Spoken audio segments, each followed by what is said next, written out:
Saudações, fãs de futebol japonês, eu sou o Thiago Cruz do Hinomaru Podcast e estou aqui essa semana para a gente falar sobre J-League 2022. Para você que é um pouco mais velho de casa, sabe que quando acontecem os jogos da seleção japonesa, né, e alguma coisa extra, né, aos jogos, isso acaba tomando um pouco mais do nosso tempo de grade, né, como obviamente aconteceu recentemente a convocação para a Copa do Mundo, né? Claramente isso iria ter um programa também especial, né? Para a gente poder debater um pouco mais, como foi feito na semana passada, mas agora a gente volta a falar sobre J-League e vamos se atualizar, porque muita coisa aconteceu. É claro que o assunto mais interessante dessas últimas rodadas da J-League é, né, agora ter um novo líder, né, o Kashima Antlers, depois de tanto tempo, né, volta a disputar diretamente o título, pelo menos nesse começo de campeonato, né, o Kashima agora é novo líder, coloca um pouco mais de pressão, coloca um pouco mais de tempero nessa J-League 2022 e está repleta de novos jogadores novos, muita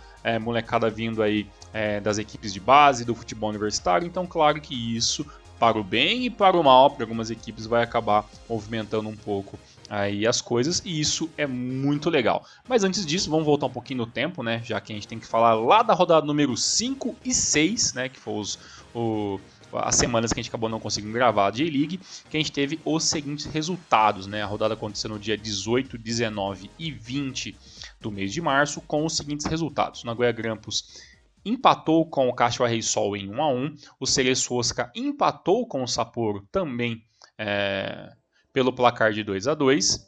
O Kashima Antlers venceu o Shanbei por 2-1. O Urawa Reds venceu o Jubilee-Wata por 4-1, aí a primeira goleada, né, do Urawa Reds na temporada 2022. O Gamba Osaka perdeu para o Avispinha Fukuoka por 3-2. Né? O Avispa começou a ganhar o jogo e depois, apesar do Gamba ter tentado correr atrás do placar, deu a vitória para o visitante Avispa Fukuoka.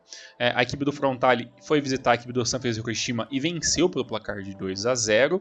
E o Kyoto perdeu em casa para a equipe do FC Tokyo. O Shimizu S-Pulse ficou no empate com o Vissel Kobe em 0-0, bom para o time, péssimo para a equipe do Vissel Kobe. Todo mundo está vendo aí que a temporada está rolando, já estamos indo para a 8ª rodada e nada de vitória do Vissel Kobe.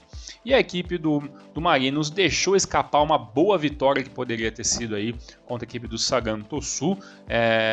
No último Hinomaru Super J-League a gente até falou que a equipe do Marinos estava, né, começando, né, a engrenar, estava ali começando a incomodar a liderança e estaria até que muito na cola, né, da equipe do Frontale, que era líder, né, até a rodada número 4, e aí depois, com essa boa chance, né, dentro de casa, a equipe do Marinos deixou de fazer 3 pontos, né, então começa a se oscilar um pouco na equipe do Marinos, coisa que o torcedor infelizmente já está um pouco acostumado, mas é claro que o Marinos ainda assim é uma das equipes aí que estão aspirando essa possibilidade de título, né. Alguns dias depois, né, teve a pausa ali por causa dos jogos da seleção, e aí no dia 1º do 4, né, primeiro e dia 2 do 4, tivemos a rodada número 6, uma rodada também cheia de jogos interessantes.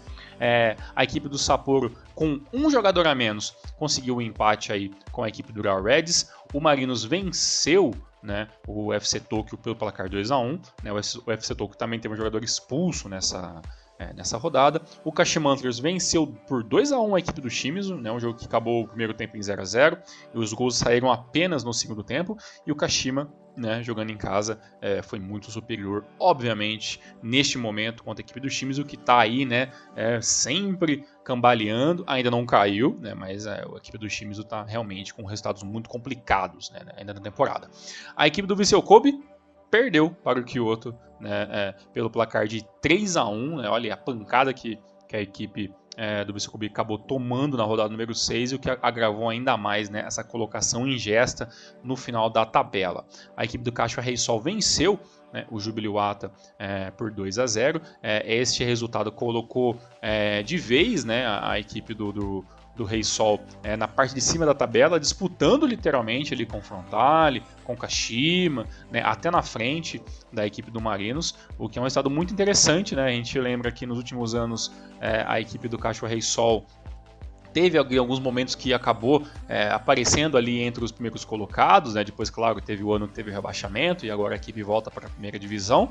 Então aí a equipe do Nelson mostrando que pelo menos, se não tem muita chance de ganhar o título, pelo menos no começo do campeonato está vencendo os seus jogos, está colocando pressão em cima dos times da parte ali intermediária, né, da tabela, e por enquanto a equipe do Cachoeira e Sol é aparecendo muito bem qualificada, né, entre os 3 primeiros. Eu acho que é meio difícil se manter, mas tudo pode acontecer, né? Meu palpite é que talvez o Cachoeira e Sol mantenha ali bons resultados, mas no final das contas não vai conseguir se manter entre os 3 primeiros, né, durante a temporada toda. Mas se conseguir, se o Nelsinho tiver com uma boa ideia diferente que pode dar um bom resultado, com certeza se tem alguém capaz de fazer isso, é o grande, né, antológico Nelsinho Batista aí, treinador de tantos anos da equipe do Cachoeira e Sol. A equipe do Frontale perdeu de 4-1 do Cereço Osaka, né? Isso foi o resultado que, junto ali com porque na verdade esse jogo aconteceu ali um dia depois, na madrugada, né, aqui do Brasil, depois de a gente ter a confirmação dos grupos da Copa do Mundo, e foi um resultado que ninguém esperava, né? O assunto Japão no grupo de Espanha e França era um assunto muito falado no Twitch nesses dias, mas aí quando a gente viu que na madrugada, naquele dia ali, a equipe do Cerezo tinha metida a sacolar de 4-1 na equipe do Frontale, todo mundo ficou assustado, e isso mostra mais uma vez que a defesa, né, da equipe do Frontale é o grande problema da temporada 2022. A equipe do Xambelmari perdeu, né, jogando em casa para a equipe do Sanfrecce Hiroshima, né? A equipe do Gamba venceu o Nagoya por 3-1, isso foi um resultado que eu particularmente fiquei até assustado, porque o Gamba venceu o Nagoya, tudo bem, não é nada assim de fora do normal, são 2 equipes muito parelhas em muitos momentos da temporada, mas a equipe do Gamba vencendo e jogando tão bem quanto como fez, né, foi realmente algo que me assustou positivamente, né, pior pro torcedor da equipe do Nagoya Grampus. E para finalizar a rodada número 6, o Avisa Fukuoka ficou no empate em 0-0 com o Sagan Tosu. Apesar de bons momentos, né, neste jogo aí da equipe do Avisa Fukuoka, o gol acabou não saindo. E aí chegamos, né, nos últimos dias aí na rodada número 7, que aconteceu no dia 5 e no dia 6 do mês de abril, com os seguintes resultados. E eu vou até fazer uma coisa diferente aqui, eu vou até abrir um parênteses para vocês ouvintes do Hinomaru. Normalmente, quando a gente faz os programas com o Elias, claro que a gente destrincha todos os jogos. Como eu estou fazendo sozinho, eu tentei, né, até o momento, né, nos últimos números passados que eu também fiz sozinho, falar um pouco rapidamente sobre todos os resultados. Hoje eu vou fazer um pouco diferente. Eu vou pontuar 3 jogos, né, com um pouco mais de detalhes ali, e o restante a gente vai meio que passar um pouco mais batido. Eu gostaria que vocês deixassem aí nos comentários se vocês acham interessante ou não, se vocês querem realmente que, mesmo eu falando sozinho aqui, né, fazendo podcast sozinho, se vocês querem que a gente fale sobre todos os jogos, né, jogo por jogo, ou apenas pontuar os mais importantes. Então, por favor, deixem aí nos comentários aí, deixem suas opiniões, pode ser nas redes sociais, pode ser aqui no YouTube mesmo, em onde você achar interessante, porque esse feedback é muito importante de vocês, porque é claro, independentemente se a gente consegue gravar com o Elias ou sozinho, o podcast tem que sair, as informações têm que chegar até você, ouvintes do Hinomaru. Então, deixem aí a sua opinião, que eu vou ficar muito feliz. Então vamos lá, né? Resultados que a gente vai passar um pouco por cima aqui. O Nagoya Grampus, jogando em casa, venceu o Shonan Bellmare por 2-1.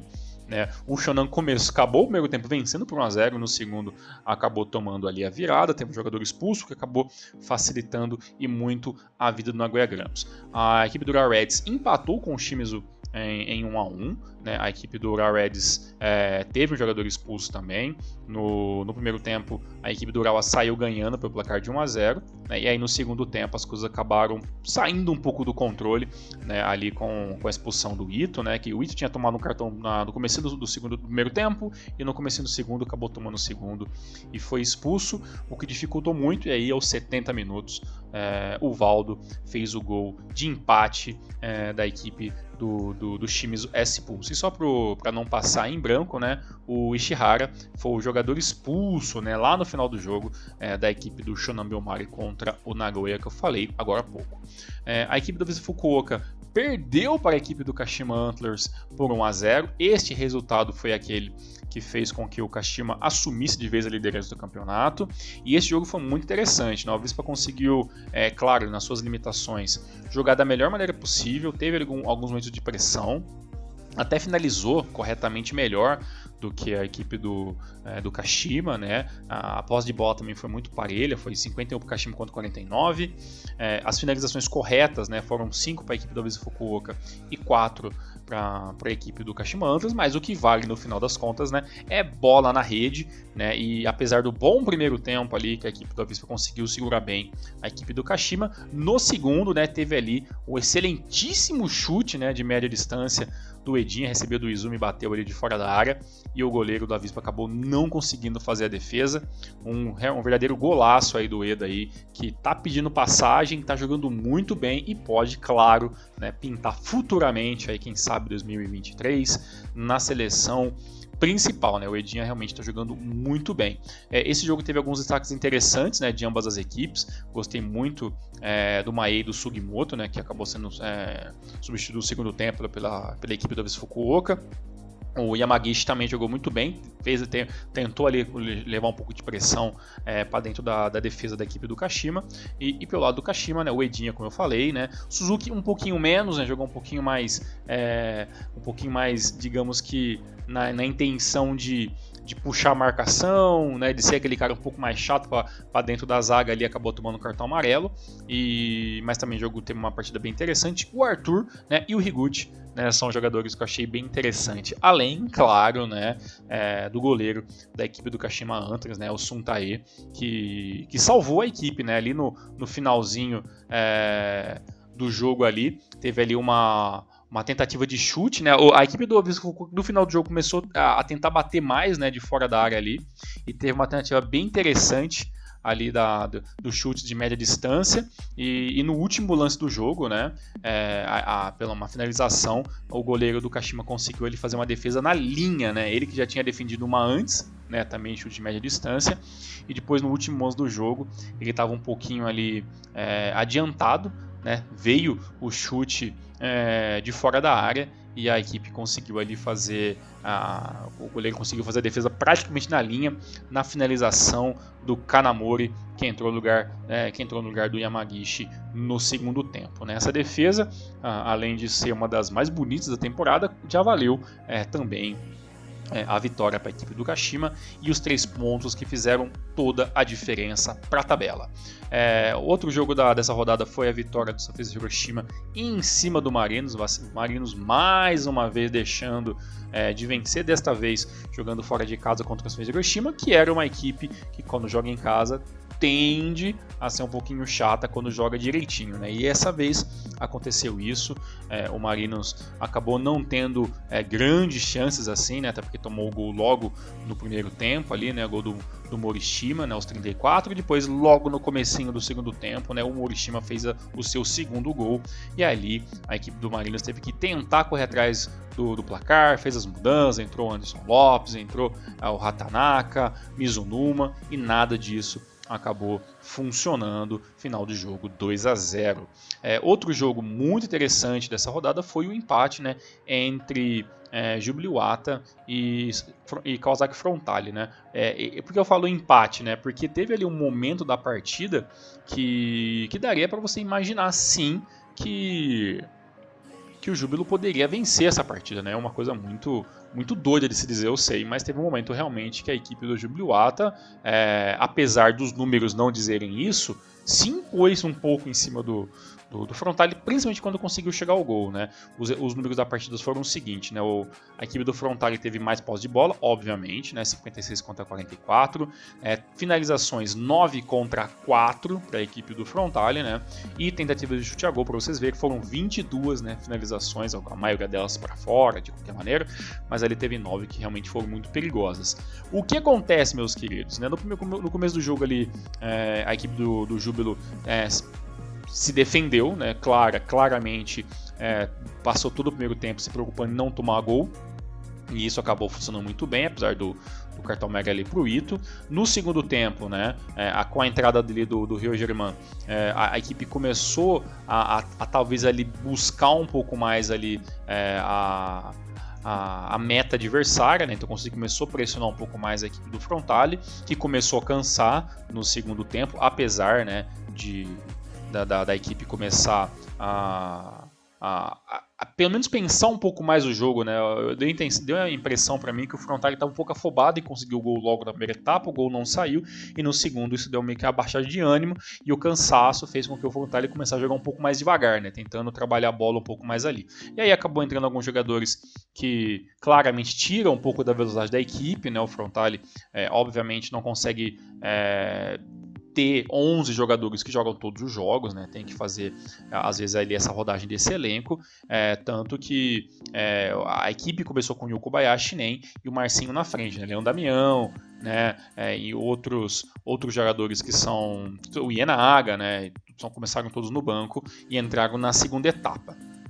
Uma coisa bem interessante nesse jogo é que, apesar, né, da equipe do Frontale ter jogado como uma equipe, digamos que mista, o Shinen ali fez ali um bom primeiro tempo, quase fez um gol ali no comecinho, driblando o goleiro, né, teve algumas chances, o Marcinho nem tanto, o Yokobayashi meio apagado, mas o Shinen no ataque ali mostrou relativamente bastante força ali junto com o Tono, né, o Akizaka também fez uma boa partida também, trabalhando algumas bolas ali com o Shinen, e isso foi desenrolando até, né, o gol do Omori aos 78 minutos, né? E esse gol eu até depois fiquei tentando rever para tentar entender, porque na hora do jogo mostra ali o replay, mas você vê que o Omori chega dentro da área, finaliza e tinha um monte de jogador do Frontale dentro da área e você fala, caramba, como é que isso foi acontecer, né?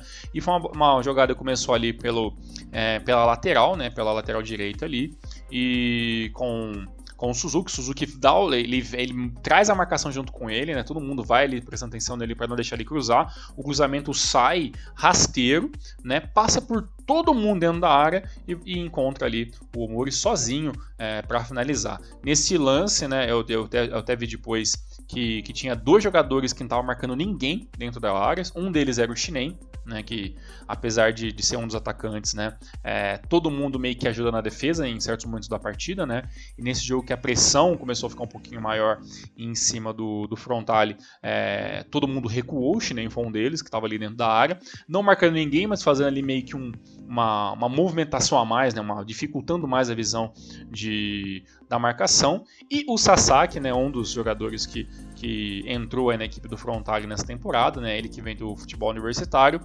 lateral, né, fez a troca ali, né, em vez de ele estar na ponta fazendo a marcação, o Taniguchi foi para lá e ele veio para dentro da área, só que ele marcou, né, ele vacilou porque ele estava marcando o lance de costas, olhando sempre ali para o Suzuki e não viu o Omori passando pelas suas costas e finalizando sem muitas dificuldades para matar ali o goleiro e fazer 1-0, né? Então até se você está vendo isso no YouTube, eu vou deixar esse lance marcado para você aí, a imagem, né, do exato momento ali que vai ter o lançamento e o jogador do Frontale vacila na marcação, né? O Frontale realmente vem com uma defesa muito complicada, não é mais aquela defesa imbatível que era dos últimos anos, mas no finalzinho de jogo, né, já aos 94 minutos, ali uma confusãozinha na área, o goleiro do Jubiluata acabou errando o time no pulo para pegar a bola, acaba deixando a bola escorregar, e aí o Shinen consegue fazer o gol de empate, né? Então, até os 94 minutos, o Júbilo sim estava com o jogo na mão, apenas com esse vacilo defensivo, né? Digamos que 2 nesse jogo acabaram fomentando no empate entre Júbilo Iwata e Kawasaki Frontale. Resultado muito ok para o Júbilo, poderia ter sido a vitória que seria muito melhor, e obviamente um resultado muito ruim para a equipe do Frontale. Não é nada para imaginar, nossa, o Frontale está fora da briga, nossa, o Frontale acabou. Não, o Frontale ainda é o Frontale, mas a equipe mista já está mostrando que tem falhas que precisam ser consertadas durante toda a temporada. Outro jogo bem interessante dessa rodada foi, claro, né, o atropelo do Sagan Tosu em cima do Consadole Sapporo, né, 5-0.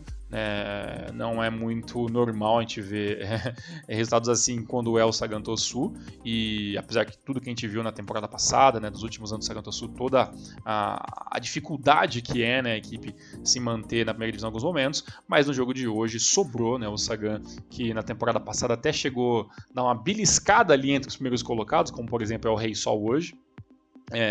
O que deixou todo mundo muito feliz, porque 2020 e 2019 realmente foram anos muito complicados para a equipe de Tosu. Uma coisa bem interessante dessa partida é que teve uma chuva de erros defensivos, né? Isso vem se mostrando uma constância. Eu até falei nos últimos números sobre o J-League que o que está acontecendo com a zaga, né? Agora, os jogos, eu não sei se eu estou percebendo mais esses vacilos defensivos agora, ou se isso sempre existiu e às vezes estava ali mascarado ali entre um lance com muita gente dentro da área. Mas assim, alguns lances estão se tornando muito absurdos, né? E no jogo de hoje, vários aconteceu, né? O Sagan abriu ali o placar aos 10 minutos com o gol do Honda, depois no segundo tempo, então teve. O primeiro tempo foi só 1-0, né? O Sapporo ali, em alguns momentos, ali até tentando o empate não chegou. E aí no segundo tempo teve ali o gol do Kakita aos 60, o Kakita fez o terceiro gol aos 64 minutos.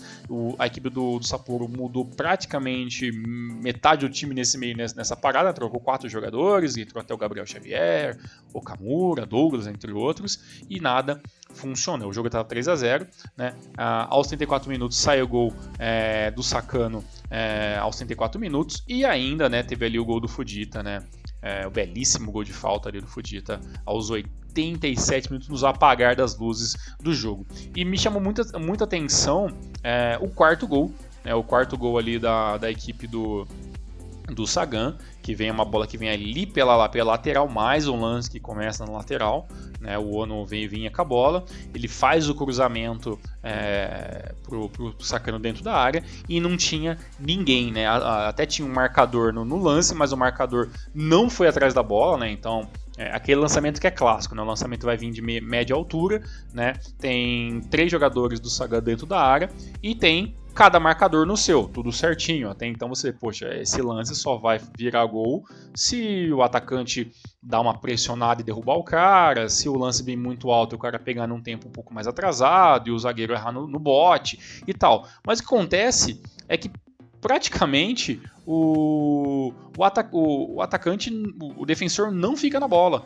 né? E aí acontece o quê? Acontece que o Sagan Tosu vem com toda a facilidade no mundo, faz a finalização e você não consegue sequer, né, culpar o goleiro de um lance desse, né? Então esse lance onde o marcador, que é se não me engano é o camisa 6 da equipe do Sapporo, nem vai atrás da bola, né? Ele fica praticamente parado, olhando ali, procurando o atacante, o meio-campista da equipe do Sagan Tosu, e quando ele viu, né, ele já estava praticamente dentro da área, né, finalizando a bola sem nenhuma marcação. Esse jogador que vacilou do Sapporo é o Takamine, né, o volante aí, camisa 6.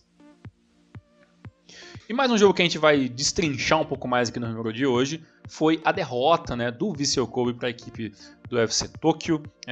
Um jogo que começou muito, né, pro lado do Vissel Kobe ali com o gol do Yamaguchi aos 11 minutos e todo mundo imaginava que finalmente seria o jogo, né, que o Vissel Kobe começaria a jogar de fato a temporada 2022. Esse jogo teve ali o embate, né, entre os dois técnicos espanhóis, né, de ambas as equipes, né, do lado do Vissel Kobe temos lá o Puig, né, e do lado ali o Planaguma, Luiz Planaguma, da equipe do Vissel Kobe, mas o que a gente viu em campo foi só o primeiro tempo da equipe do Vissel Kobe, né, um pouquinho melhor, bem parelho ali na questão de posse de bola, algumas finalizações a mais da equipe do UFC Tóquio, que é uma equipe mais ofensiva, né, na prática, né, com os atacantes e tudo mais, com o Hiro Nagai, com o Diego e tudo mais ali, com a Dailton. Então é uma equipe realmente que está sempre buscando a finalização, né? Claro que às vezes não sai tão bem as finalizações, mas ainda assim é uma equipe muito ofensiva. Mas no primeiro tempo o Vissel Kobe foi melhor, né? Segurou um pouco mais a bola, trabalhou um pouco mais, trouxe um pouco mais de perigo e até poderia sair com o segundo gol. Não aconteceu. E aí vem o segundo tempo, né? E a equipe do Vissel Kobe joga ao vento, né, a vantagem de um gol, né, primeiramente ali com o gol do Dailton, né, com um erro de marcação também bizarro também, recebendo a bola do Nagai e finalizando de cabeça sem nenhuma dificuldade. Teve ali depois o gol do Morishige, né, com o ascenso do Diego aos 57 minutos, e aos 66 o Diego, né, dá números finais a partir dali, o 3-1, para acabar com qualquer esperança do torcedor do Vissel Kobe. E o primeiro gol foi o gol que também mais me assustou nessa partida. E como que foi esse lance? Mais um lançamento. Então você vê que bola aérea e marcação está sendo um problema dentro da J-League, né? Dessa vez a marcação ali tinha 3 jogadores, né? Era o Kikuchi, o lateral que estava fazendo ali a marcação da equipe do Vissel Kobe, que era o Yamanaka, né? E você tinha ali o Makino ou o Sakai fazendo a cobertura. Um desses 4 ali estavam marcando um pouco mais para frente, provavelmente ali o Sakai ou o Makino, então tinha 3 defensores apenas na área no lance. O que acontece? Vem o lançamento do Nagai, né, pro Adailton, e por algum raio de motivo o Kikuchi está um pouco mais à frente marcando a bola, né, então vai fazer um pouco mais de pressão, e o Yamanaka estava marcando ali o camisa 10. O que acontece? Ninguém, né, prestou atenção no Adailton, que ficou livre do outro lado apenas para ele receber o lançamento e marcar assim com uma facilidade incrível, né? Então um erro de marcação ali, mais um, né, que vem acontecendo. Já não acontece de hoje esses erros de marcação na J-League, mas por algum motivo em 2022 realmente a bruxa e está solta, né? E depois disso a equipe do Vissel Kobe acabou se perdendo completamente. Esse lance também eu vou deixar o print desse lance também do nosso vídeo no YouTube. Para finalizar a J1 da rodada número 7, né, tivemos ainda o empate entre Kyoto Sanga e Gamba Osaka, né? O Kyoto jogando em casa começou muito bem ali com o gol do Peter Utaka, né, com assistência do Kaneko, e, né, o Dawan, né, o brasileiro Dawan, conseguiu ali fazer o gol de empate na equipe do Gamba Osaka aos 58 minutos, mais uma partida bem parelha. E a equipe do Cachoeira Reysol venceu, né, o Cereço Osaka, né, o Cereço que veio bem embalado para essa partida, né, jogando em casa, né, vinha aí de um resultado muito interessante, que foi a goleada em cima do Kawasaki Frontale, mas nesse jogo a equipe do Cachoeira Reysol foi aquele famoso visitante indigesto, né, e fez ali um gol com o Hosoya aos 25 minutos, segurou completamente a equipe do Cereço, que meio que perdeu a cabeça durante o segundo tempo, com alguns cartões amarelos, algumas chegadas meio desnecessárias, mas mesmo assim a equipe do Cereço não conseguiu chegar ao gol de empate. E com esses resultados, a tabela da J-League está o seguinte: o Kashima é o novo líder do campeonato, né, com 18 pontos. Kashima que são 6 vitórias e apenas uma derrota. Essa derrota foi lá na rodada número 2 para a equipe do Frontale, e de lá para cá o Kashima não sabe mais o que é perder muito bem. Em segundo está o Kawasaki Frontale com 17 pontos, né, um ponto a menos, mas a equipe do Frontale tem 9 jogos, né, tem 2 jogos a mais do que o primeiro colocado e que o segundo, que o terceiro que eu vou falar agora, que é o Cachoeira Reysol, que aparece em terceiro com 16 pontos. O Marinos também com 9 pontos, com 9 jogos, né, que são as equipes da CL, que adiantaram alguns joguinhos, aparece em quarto com 15 pontos. O FC Tokyo aparece em quinto com 12 pontos. Em sexto aparece a Gantosu, muito bem classificado com 11 pontos. Em sétimo, a equipe do Cereço com 9. Em oitavo, a equipe do Ural Reds com 9 pontos. Também com 9 pontos, a equipe do Gamba em nono. Também com 9 pontos, a equipe do Sanfrecce Hiroshima é o décimo. O Kyoto aparece em 11º, também com 9 pontos. A equipe do Nagoya Grampus é o 12º com 8 pontos. Com 7 aparece a Fukuoka. E em 14º aparece a equipe do Jubilee Wata com 6 pontos. A mesma numeração de Shimizu S-Pulse, que é o 15º, né? A primeira equipe fora da zona de rebaixamento. E em 16º, também com 6 pontos, está a equipe do Sapporo. Nesse momento, a equipe do Sapporo é aquela equipe, né, em 16º, que estaria disputando um playoff para fugir do rebaixamento. E os 2 últimos colocados é ele, né, Vissel Kobe, acredite se quiser, né, são 9 partidas, 5 derrotas e 4 empates. E o último colocado é o Shonan Bellmare, apenas com 2 pontos, também 7 jogos. A equipe do Vissel Kobe tem 9 jogos, né, é uma das equipes que jogou a mais e tem esses números horríveis. E o Shonan, né, é o lanterna aí, com 5 derrotas e 2 empates. As únicas equipes que não sabem o que é vencer na temporada 2022 é o Sapporo, o Kobe e o Shonan Bellmare.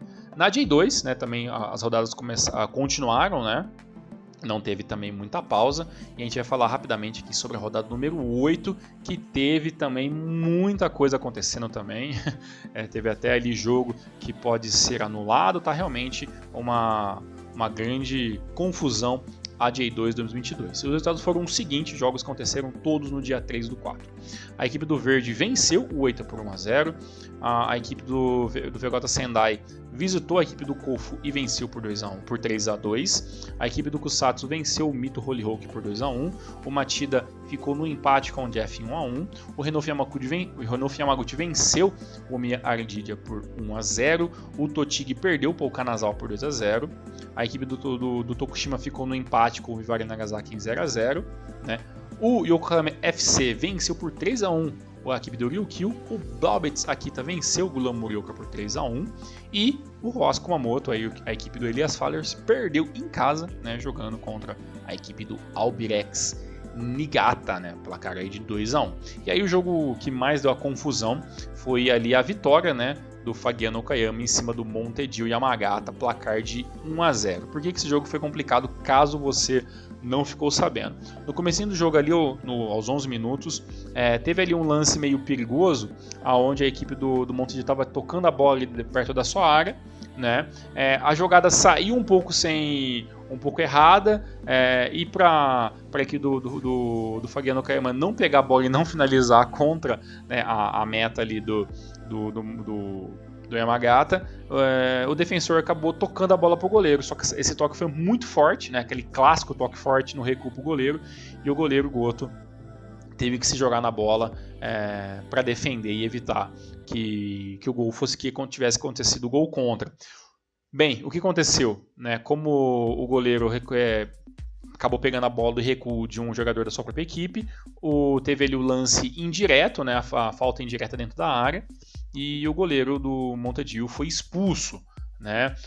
No final do jogo, ainda o jogo ficou em 0-0 durante um bom tempo, né? Entrou o goleiro substituto e tudo mais, teve que jogar praticamente ali 80 minutos ou mais com um jogador a menos, a equipe da casa, e no finalzinho do jogo o Fagiano Okayama conseguiu o gol, né, com o Kimura, né? O jogo já estava ali nos 92, 93 minutos. O que acontece? Segundo a regra, né, não está errado, obviamente não está na regra que se o recuo vir do seu próprio jogador, o goleiro não pode pegar com as mãos, mas no caso o goleiro foi expulso diretamente, e pelo que eu estou entendendo, a regra diz que o goleiro não deveria ser expulso, e sim tomar um cartão amarelo, e é em cima disso que a equipe da casa entrou com recurso para pedir a anulação da partida, né? Então até a gravação deste podcast eu não vi ainda nada oficialmente sobre a J-League falando que o jogo sim foi anulado, mas eu vi nos twitters da vida aí que sim, o jogo pode ser anulado e as equipes teriam que jogar de novo em uma outra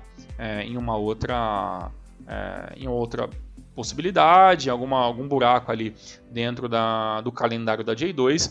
O Fagiano teria que jogar mais uma partida novamente em mando do Montedio Yamagata.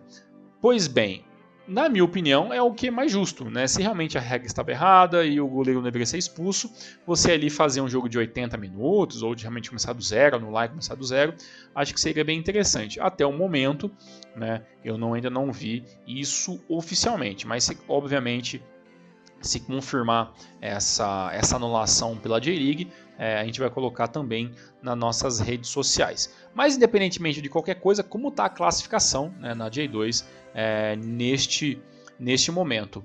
O líder do campeonato ainda é ele, né, Yokohama FC, jogando muito bem, né, praticamente ali nas últimas 5 rodadas são 4 vitórias e apenas um empate, né, é uma das poucas equipes que ainda não perdeu na temporada do 22, temos apenas 2, né, e uma delas é o Yokohama FC, né, com 8 jogos e 22 pontos, praticamente todo mundo tem 8 jogos, né, não tem ninguém devendo nada na J2, o segundo colocado é ele, né, Verde, né, o Verde ali aparecendo em segundo colocado com 18 pontos, né, a equipe do Verde é a segunda equipe do campeonato que ainda não sabe o que é derrota, né, então temos ainda os 2 invictos, a diferença é que a equipe do Verde tem 3 empates, né, contra apenas um empate da equipe do Yokohama FC, por isso que tem a diferença ali de 4 pontos. Em terceiro aparece a equipe do Matida Zelvia com 17 pontos, em quarto aparece a equipe do Verota Sendai com 14 pontos, com 12 pontos aparece a equipe do Albirex Niigata em quinto colocado, e em sexto Fagiano Okayama também com 12 pontos. Em sétimo aparece ali o Kanazawa, também com 12 pontos. Em oitavo aparece a equipe do Renofa Yamaguchi, com 11. E aí vem aquele bando de equipes com 11 pontos, né? Kusatsu em nono, Blobs em décimo, Jeff em 11º, Totig em 12º, Glura Morioka em 13º. E aí depois aparece o Tokushima Verts em 14º com 10 pontos, o Oita em 15º, a mesma pontuação do Rosco Kumamoto, que é o 16º. Com 8 pontos aparece aqui do Vera Nagasaki em 17º. O Mito Holy Hulk é o 18º com 7 pontos. O Monte Yamagata aparece lá embaixo com 9 pontos, com 6 pontos em 19º colocado, até por isso talvez que a intenção de anular da partida seja maior neste momento pela necessidade de pontos, né? Em 20º aparece a equipe do Kofu e as duas últimas equipes que estariam sendo rebaixadas nesse momento o Ryukyu com 4 pontos em 21º e o Omiya Ardia é o 22º com 3 míseros pontos. Então realmente a coisa do Esquilinho não está nada fácil. E para finalizar o Hinomaru J-League da semana, é claro que não podemos deixar de falar dela, né? A J3 teve os seguintes resultados, jogos jogados no dia 2 e dia 3 do 4. O Kitakyushu venceu o Imabari por 3-0. O Fukushima United empatou com o parceiro Nagano em 1-1.